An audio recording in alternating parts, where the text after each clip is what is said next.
Assalamualaikum warahmatullahi wabarakatuh. Bertemu lagi dengan saya Aisyah Besadia.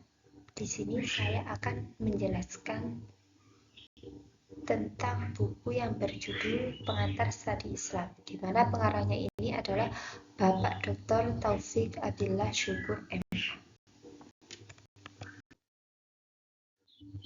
Nah, kita sudah sampai di bab 7, yakni di bab 7 ini menerangkan tentang ilmu kalam.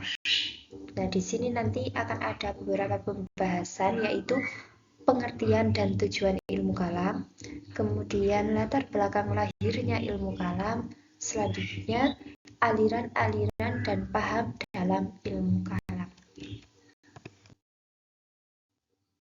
Pertama, pengertian dan tujuan ilmu kalam. Ilmu kalam adalah ilmu yang membicarakan tentang wujudnya Allah, wujudnya Tuhan,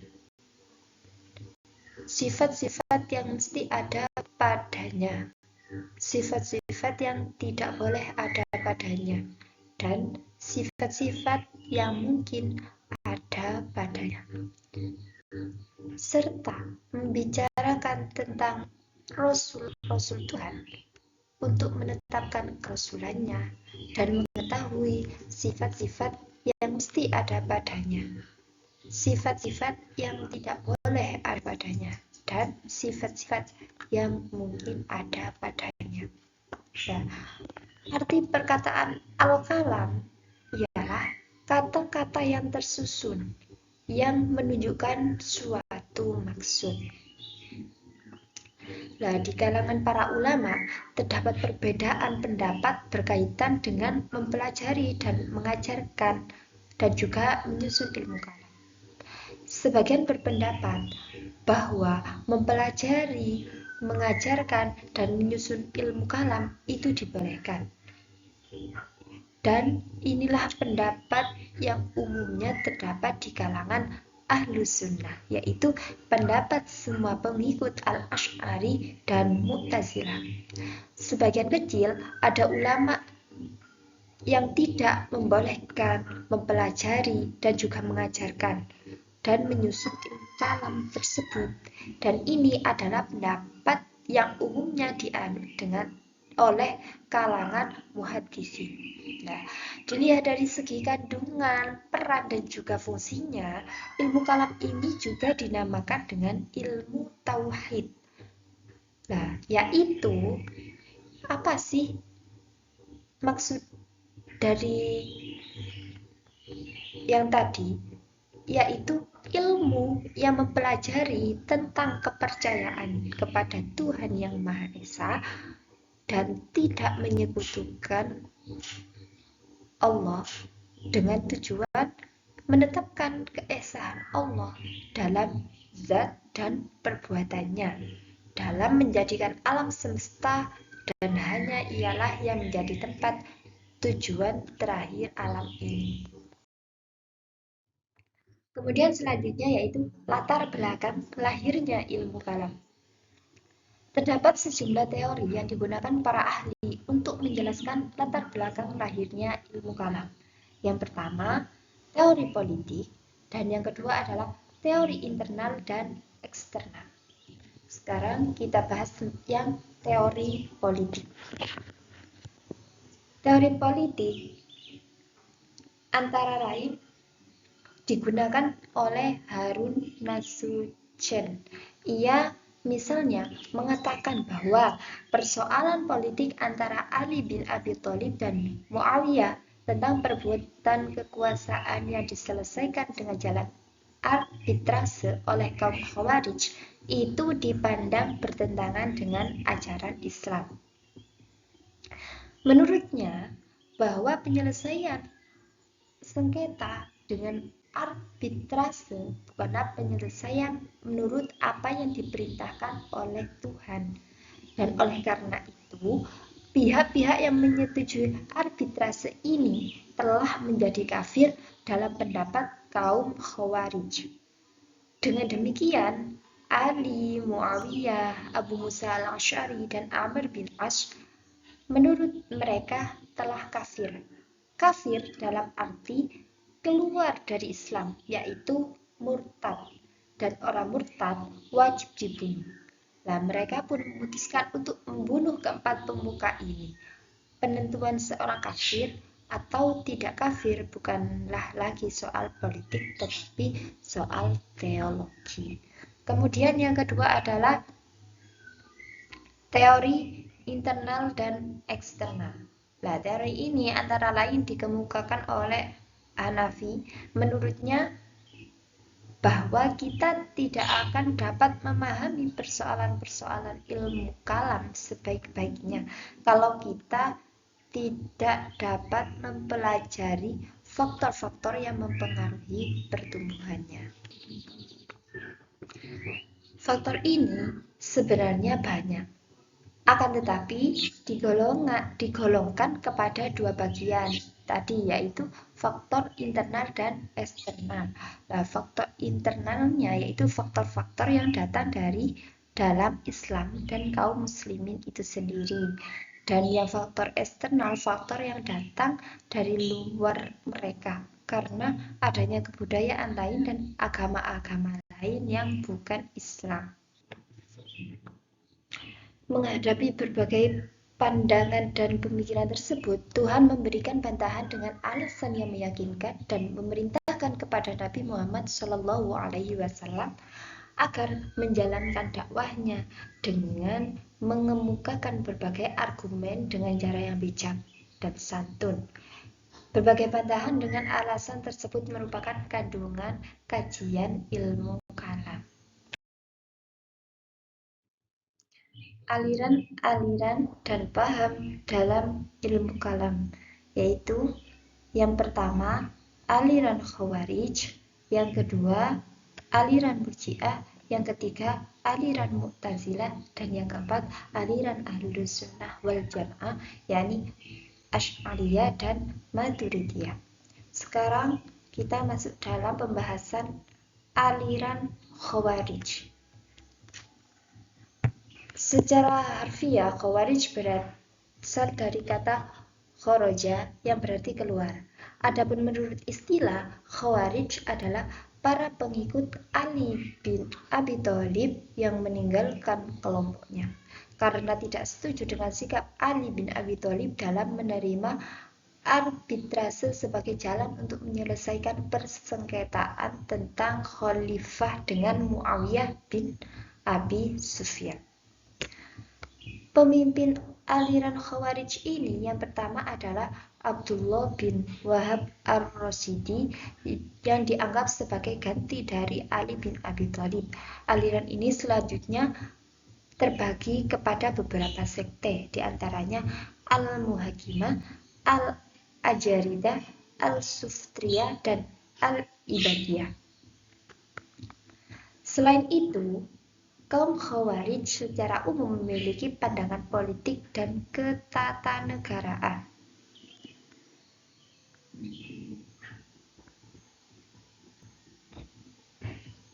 Nah, ajaran Islam sebagaimana terdapat dalam Al-Quran dan Al-Hadis, mereka artikan menurut lafadznya dan harus dilaksanakan sepenuhnya. Oleh karena itu, iman dalam paham mereka merupakan iman dan paham orang yang sederhana dalam pemikiran, lagi sempit akal serta fanatik. Iman yang tebal tetapi sempit ditambah lagi dengan sikap fanatik ini membuat mereka tidak dapat menoleransi penyimpangan terhadap ajaran Islam menurut paham mereka, walaupun hanya penyimpangan dalam bentuk yang kecil. Selanjutnya yang kedua yaitu aliran Murji'ah. Murji'ah berasal dari kata roja, yakni mengembalikan kepada Tuhan, dan arja'ah yang berarti menunda. Secara politik, kaum Murji'ah pada mulanya merupakan golongan yang tidak mau turut campur dalam pertentangan yang terjadi ketika itu, dan mengambil sikap menyerahkan penentuan hukum kafir atau tidaknya orang yang bertentangan atau dianggap kafir itu kepada Tuhan. Nah, berkaitan dengan dosa besar yang oleh kaum Khawarij dianggap kafir, namun oleh kaum Murji'ah masih dianggap mukmin.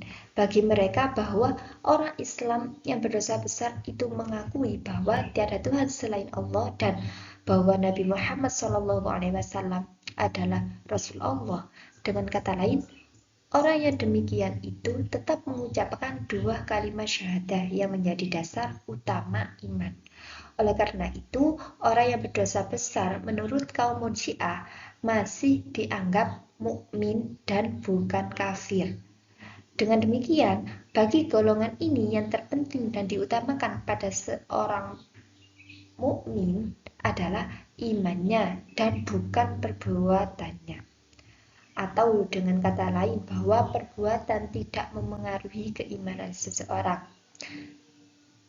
Seperti contohnya seorang yang berbuat dosa besar itu seperti membunuh, berzina, durhaka kepada orang tua, dan lainnya masih dianggap mukmin dan bukan kafir.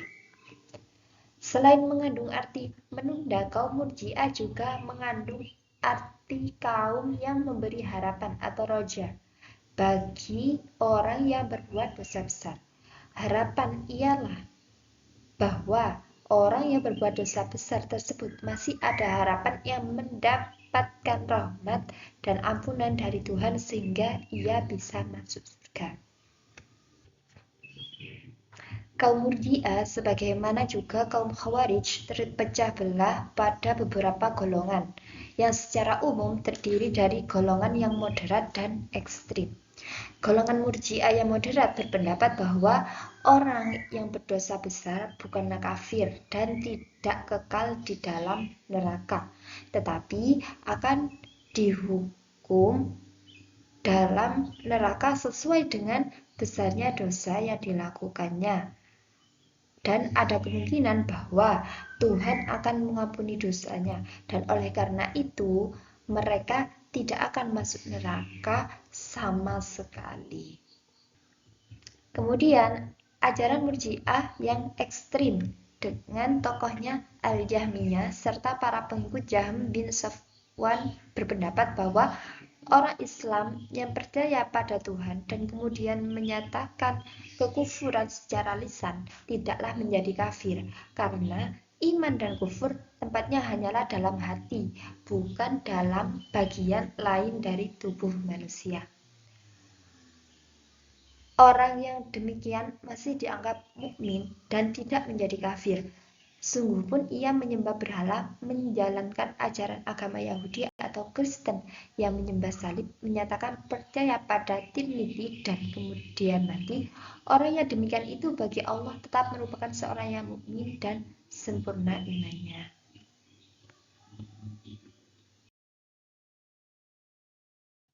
Kemudian aliran Mu'tazilah. Kata Mu'tazilah berasal dari kata i'tazala yang artinya menjauhkan atau memisahkan diri. Kaum Mu'tazilah merumuskan ajaran pokoknya yang dikenal dengan nama Al-Ushul Al-Khamsah atau 5 ajaran dasar, yaitu yang pertama At-Tauhid, yang kedua Al-Adl, yang ketiga Al-Wa'ad wal Wa'id, yang keempat Al-Manzilah bainal manzilataini, dan yang kelima Amar Ma'ruf Nahi Munkar. Sekarang yang pertama, At-Tauhid. At-Tauhid secara harfiah, Al-Tauhid artinya mengesahkan Tuhan atau meyakini sungguh-sungguh bahwa Tuhan hanya satu saja. Tuhan dalam paham mereka akan benar-benar Maha Esa hanya kalau Tuhan mereka suatu zat yang unik dan tidak ada yang serupa dengan Dia. Kemudian yang kedua, Al-Adl. Secara harfiah, Al-Adl artinya menempatkan sesuatu pada tempatnya, yakni wad'u syai' fi mahallihi. Bagi Mu'tazilah, paham Al-Adl ini memiliki hubungan dengan Al-Tauhid, yakni jika dengan At-Tauhid kaum Mu'tazilah ingin menyucikan diri Tuhan dari persamaan dengan makhluk, maka dengan Al-Adl mereka ingin menyucikan perbuatan Tuhan dari persamaan dengan perbuatan makhluk. Bagi kaum Mu'tazilah, hanya Tuhanlah yang berbuat adil. Tuhan tidak bisa berbuat dolim. Pada makhluk terdapat perbuatan yang dolim. Dengan kata lain, kata at-tauhid membahas keunikan diri Tuhan, maka al-adl membahas keunikan perbuatan Tuhan. Sehubungan dengan paham al-adl ini, maka kaum Mu'tazilah menganut paham Qadariyah, yaitu paham segala perbuatan yang dilakukan manusia terjadi atas kehendak dan pilihan bebas manusia dan bukan atas paksaan dari Tuhan. Oleh karena itu, kalau perbuatan yang dilakukan manusia terjadi karena kehendak Tuhan dan bukan pilihan bebas manusia, dan kemudian Tuhan menghukum perbuatan tersebut, maka hukumnya tersebut dapat dipandang tidak adil. Kemudian al-wa'ad wal-wa'id. Secara harfiah, al-wa'ad dan al-wa'id adalah janji kebaikan atau surga bagi orang yang berbuat baik dan ancaman atau keburukan, yakni neraka bagi orang yang berbuat buruk. Paham ini merupakan lanjutan dari paham al-adl sebagaimana telah disebutkan sebelumnya. Tuhan tidak dapat disebut adil jika ia tidak dapat memberi pahala kepada orang yang berbuat baik dan jika tidak menghukum orang yang berbuat buruk. Nah, keadilan menghendaki agar orang yang bersalah diberi hukuman dan orang yang berbuat baik diberi upah sebagaimana yang dijanjikan oleh Allah. Nah, yang keempat, al-manzilah dan al-manzilatain secara harfiah adalah posisi menengah bagi yang berbuat dosa besar serta erat hubungannya dengan paham keadilan Tuhan sebagaimana telah dikemukakan sebelumnya. Menurut kaum Mu'tazilah, bahwa para pembuat dosa besar bukanlah kafir, tetapi bukan pula mukmin karena imannya tidak sempurna. Karena bukan mukmin, maka ia tidak dapat masuk surga. Dan karena bukan pula kafir, maka ia tidak mesti masuk neraka. Ia seharusnya ditempat di luar surga dan di luar neraka. Inilah sebenarnya keadilan. Namun, karena di akhirat tidak ada tempat selain surga dan neraka, maka pembuat dosa besar harus dimasukkan ke dalam salah satu tempat ini. Kemudian yang kelima adalah amar ma'ruf nahi mungkar. Secara harfiah adalah perintah mengerjakan yang baik dan menjauhi perbuatan yang buruk. Paham ini dianggap sebagai kewajiban bukan hanya oleh kaum Mu'tazilah saja, melainkan juga oleh golongan umat Islam lainnya. Kemudian jika kelima ajaran kaum Mu'tazilah tersebut dianalisis secara seksama, terdapat beberapa catatan sebagai berikut, yakni yang pertama, ajaran tersebut terkait dengan upaya memurnikan tauhid, baik yang berkaitan dengan zat maupun perbuatan Tuhan, yakni tauhid yang semurni murninya. Kemudian yang kedua, kaum Mu'tazilah pada dasarnya memiliki paham tentang sifat, namun sifat bagi mereka sama dengan zat atau sifat yang tidak terpisah dengan zat. Sebab sifat yang terpisah dengan zat dapat menimbulkan syirik yang bertentangan dengan paham al-tauhid. Kemudian yang ketiga, dalam membangun pahamnya, kaum Mu'tazilah juga membawa ayat-ayat Al-Quran yang dipahami secara rasional. Nah, yang keempat, dalam hubungan manusia dengan Tuhan, kaum Mu'tazilah menganut paham Qadariyah, yakni paham bahwa perbuatan manusia ditentukan oleh kehendak dan pilihan manusia itu sendiri dan bukan oleh Tuhan. Kemudian yang kelima, demi mempertahankan pahamnya yang demikian, terdapat pernyataan yang bersifat mewajibkan atau memaksa Tuhan serta menyatakan bahwa Tuhan tidak berdaya dalam melakukan yang buruk adalah paham tampaknya tidak sejalan dengan konsep kebesaran Tuhan. Selanjutnya adalah aliran Ahlus Sunnah wal Jamaah. Di sini ada dua ini.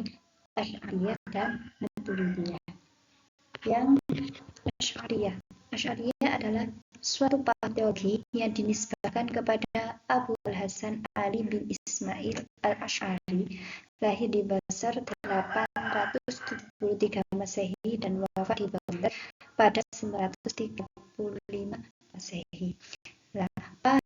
Beberapa paham teologi yang dikemukakan al-Asy'ari antara lain: satu, paham tentang sifat, yakni menurut al-Asy'ari mustahil Tuhan mengetahui dengan zatnya, karena dengan sedemikian zatnya adalah pengetahuan dan Tuhan sendiri adalah pengetahuan. Kemudian kedua adalah paham tentang Quran. Menurut al-Asy'ari, Al-Quran bukanlah diciptakan, sebab kalau diciptakan maka akan bertai tanpa kesalahan. Yang ketiga, paham tentang Tuhan dapat dilihat di akhirat. Hal ini didasarkan pada alasan bahwa sifat tidak dapat diberikan kepada Tuhan, hanyalah sifat yang akan membawa kepada arti diciptakannya Tuhan. Sifat dapatnya Tuhan dilihat tidak membawa pada hal ini, karena apa yang dapat dilihat tidak mesti menunggu bahwa ia mesti bersifat diciptakan. Dengan demikian, kalau dikatakan Tuhan dapat dilihat, itu tidak mesti bahwa Tuhan harus bersifat diciptakan. Yang keempat, paham tentang perbuatan manusia. Menurut Asy'ari, bahwa perbuatan manusia bukanlah diwujudkan oleh manusia sendiri sebagaimana pendapat Mu'tazilah, tetapi diciptakan oleh Tuhan. Yang kelima, paham antropomorfisme. Al-Asy'ari berpendapat bahwa Tuhan punya tangan mata sebagai dengan bentuk bagaimana atau kaifa, itu dengan tidak mempunyai bentuk dan batasan, atau la yuyaf wa la yuhad. Yang keenam, paham tentang keadilan Tuhan. Menurut pendapat al-Asy'ari, bahwa Tuhan berkuasa mutlak dan tak ada sesuatu pun yang wajib baginya. Tuhan berbuat sekehendaknya, sehingga kalau ia memasukkan seluruh manusia ke dalam surga, bukanlah ia bersifat tidak adil, dan jika ia memasukkan seluruh manusia ke neraka, tidaklah ia bersifat zalim. Dengan demikian, ia juga tidak setuju dengan ajaran Mu'tazilah al-wa'du wa al-wa'd. Yang ketujuh, paham tentang posisi pendengar. Bagi al-Asy'ari, bahwa orang yang berdosa besar tetap mukmin karena imannya masih ada, tapi karena dosa besar yang dilakukannya ia menjadi fasik. Sekiranya orang berdosa besar bukan mukmin dan bukan pula kafir, maka dalam dirinya akan tidak didapati kufur atau iman. Kemudian selanjutnya adalah Maturidiyah, adalah aliran teologi yang dibawa oleh Muhammad bin Maturidi. Paham teologi Maturidi ini sebabnya dapat disebut berikut, yakni satu, paham tentang sisi Tuhan. Dalam soal sisi sifat Tuhan dapat kesamaan antara al-Asy'ari dan al-Maturidi. Artinya Tuhan memiliki sifat Tuhan mengetahui dengan baik, tapi mengetahui dengan pengetahuan dan bukan dengan pengetahuan dan perubahan, itu sifat. Kedua, perbuatan manusia. Dalam hal ini, al-Maturidi sependapat dengan Mu'tazilah, yakni bahwa manusia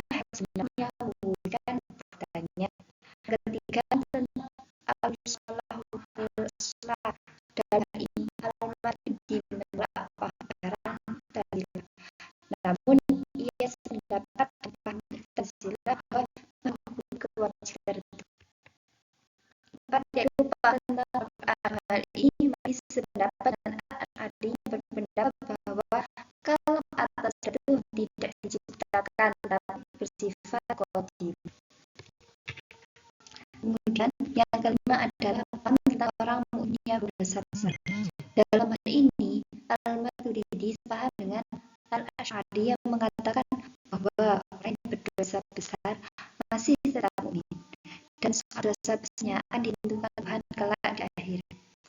Dengan demikian, Al-Maturidi dan Asy'ari dekat dengan pendapat kaum Murji'ah sebagaimana telah diuraikan sebelumnya ya. Kemudian yang keenam, paham tentang al-manzilah bainal manzilataini.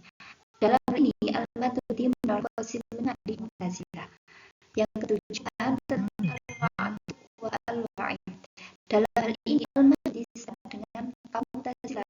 Menurut Al-Maturidi bahwa janji dan Tuhan tidak wajar, tidak mesti terjadi kelak.